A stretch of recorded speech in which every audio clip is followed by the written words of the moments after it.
क्या आपने कभी सोचा है कि जब कोई माँ या दादी अपने बच्चे के साथ हुए अन्याय के लिए लड़ाई लड़ती है, तो वो किस हद तक जा सकती है? आज मैं आपको एक ऐसी ही कहानी सुनाने वाला हूँ, सीरियल मनसुंदर की, जहाँ जूही की दादी अपने हक के लिए उठ खड़ी होती हैं। और इस बार वो बिना जवाब लिए जाने वाली नहीं है। जरा सोचिए, एक दादी जिसकी नातिन को एक दिन अचानक घर से निकाल दिया जाता है, न कोई सवाल न जवाब, और फिर उसी घर में किसी और लड़की की शादी उसी लड़के से कर दी जाती है जिससे उसकी नातिन का रिश्ता जुड़ा था। जूही की दादी को जब ये सब पता चलता है तो उनके पैरों के नीचे से जमीन खिसक जाती है। उनका दिल टूटता है, पर वो हारती नहीं है। अब कहानी वहीं से शुरू होती है। जूही की दादी सीधे पहुंचती हैं गोइंका हाउस, लेकिन दरवाजे पर खड़ी होती है मधुबाला, वो लड़की जिसने ये पूरा खेल रचा है। जैसे ही वो दादी को देखती है, उसके चेहरे का रंग उड़ जाता है। उसे डर होता है कि दादी अगर घर के अंदर आ गईं, तो उसका झूठ खुल जाएगा।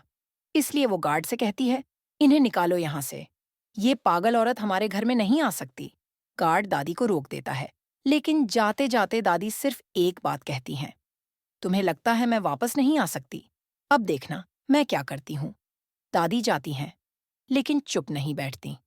कुछ ही दिनों में वो जूही को साथ लेकर फिर लौटती हैं गोइंका हाउस। लेकिन जैसे ही वो अंदर कदम रखती हैं, उनकी नजर पड़ती है रोली पर, जिसकी मांग सिंदूर से सजी होती है। दादी के होश उड़ जाते हैं। उन्हें समझते देर नहीं लगती कि समर की शादी अब जूही से नहीं, रोली से हो चुकी है। उसी वक्त मधुबाला चिल्ला चिल्ला कर सबको बताती है कि समर और रोली अब पति पत्नी हैं। ये सुनते ही दादी का खून खौल उठता है। वो गुस्से से कांपती हुई समर के पास जाती हैं और सबके सामने उसे एक जोरदार थप्पड़ मार देती है। तुम्हारी औकात नहीं थी मेरी बच्ची को अपनाने की। तुमने जो किया है, उसका अंजाम भुगतना पड़ेगा। इतना कहकर वो पुलिस को बुलाने की धमकी देती है, लेकिन तभी समर की माँ डिवोर्स पेपर लेकर आ जाती हैं। तुम्हारी जूही ने खुद साइन किया है। ये शादी अब खत्म हो चुकी है। दादी का चेहरा सख्त हो जाता है। वो जूही से पूछती हैं, क्या ये सच है? तूने साइन किया? जूही घबरा जाती है। वो कहती है, नहीं दादी, मैंने ऐसा कुछ नहीं किया। फिर उसे याद आता है, एक दिन एक कोरियर आया था जिसमें उसने साइन किया था, बिना पढ़े।